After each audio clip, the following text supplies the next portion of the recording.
এই আন্দোলন যারা করছে তারা অলরেডি স্বাধীন, কিন্তু তার স্বাধীন থাকা অবস্থা তার স্বাধীনতা ভোগ করতে পারছে না।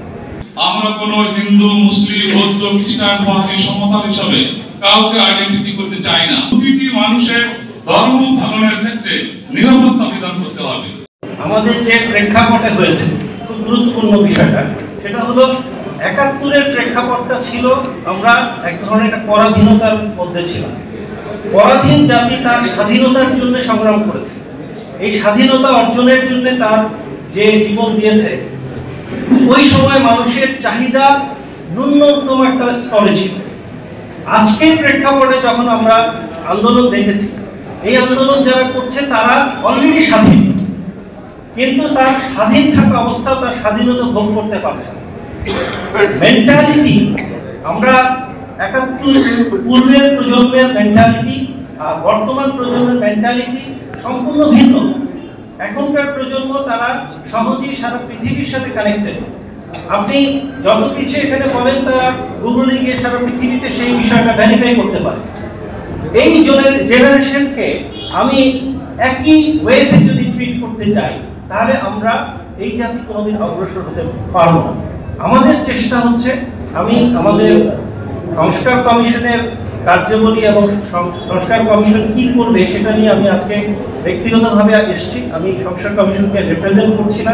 সংস্কার কমিশন কার্যপ্রণালী নিয়ে আমি কথা বলতে পারবো না। আমি জাস্ট আমার ব্যক্তিগত আইডিয়াসগুলো শেয়ার করছি। আমরা কিসের অবস্থানে সংবিধান নিয়ে কাজ করছি। আমাদের যেটা সামষ্টিকভাবে সবারই ইচ্ছা, সেটা হলো আগামী ২০০ বছর ৩০০ বছর যে ভিত্তির উপরে এই রাষ্ট্র কাঠামো তৈরি হবে, জেনারেশন আফটার জেনারেশন এই রাষ্ট্র যে ভিত্তির উপরে থাকবে, ন্যায্যতার ভিত্তিতে থাকবে, সেই ভিত্তিটা যাতে আমরা সূচনা করে যেতে পারি। আমরা জানি না কতটুকু আমরা এটা বাস্তবায়ন করতে পারবো, বিকজ বাস্তবায়নটা রাজনৈতিক প্রক্রিয়ার অংশ, আমাদের নিজস্ব একক এখতিয়ারের অংশ না। রাজনৈতিক প্রেক্ষাপটে সেটা বিবেচিত হবে, কিন্তু আমরা চাই সবাইকে এই বিষয়গুলোকে জানিয়ে দিতে যে আগামী ভবিষ্যৎ প্রজন্মের দিক নির্দেশনা কি হওয়া উচিত। এই জাতি এর থেকে দূরে সরবে না। এই জাতি দেখবে যে রাষ্ট্র কাঠামো এমন একটা অবস্থানে গেছে যেখানে মেধার মূল্যায়ন হবে, যেখানে যোগ্যতার মূল্যায়ন হবে, যেখানে ইন্টারফেয়ারেন্স কম হবে। আমাদের একটা ভিশন আছে। ভিশন হচ্ছে সিস্টেমই এমন ভাবে করে দেয়া সংবিধানটাকে যাতে চাইলেও কেউ অপব্যবহার করার ক্ষমতাই না হয়।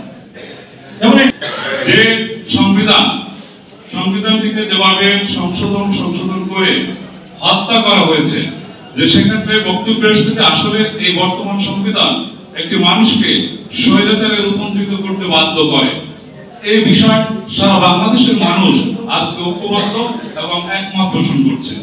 আর রাজনৈতিক বক্তব্য এখানে আমরা দেব না, কিন্তু তারপরও বাংলাদেশ জাতীয়তাবাদী দল বিএনপি যে আমাদের যে নেতা, উনি ইতিমধ্যে এই রাষ্ট্র কাঠামোকে সংস্কারের জন্য ৩১টি যে সংস্কার রূপরেখা দিয়েছেন। আমি ব্যক্তিগতভাবে মনে করি বর্তমান সময়ের প্রেক্ষাপটে বাংলাদেশের যে সংবিধান সংস্কারের ক্ষেত্রে এই ৩১টি যে রূপরেখা অত্যন্ত জরুরি। বাংলাদেশ আমাদের ৯০% মুসলমানের দেশ। সেখানে যে বক্তব্যগুলো এসছে, আমাদের যে বাংলাদেশের একটি দেশ পরিচালনার যে দলিল, যে কনস্টিটিউশন, সেক্ষেত্রে অবশ্যই মানুষের যে একটা অনুভূতি, সে অনুভূতির দিক থেকে অবশ্যই থাকা দরকার।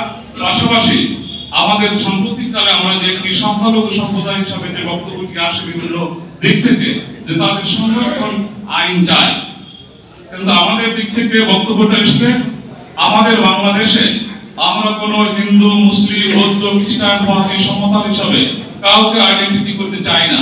আমাদের সারা বাংলাদেশের মানুষের একটাই পরিচিতি হবে, সেই পরিচিতিটি হবে রেইনবো নেশন, এবং সেই হিসাবে আমাদের পরিচিতি হবে আমরা সবাই বাংলাদেশি।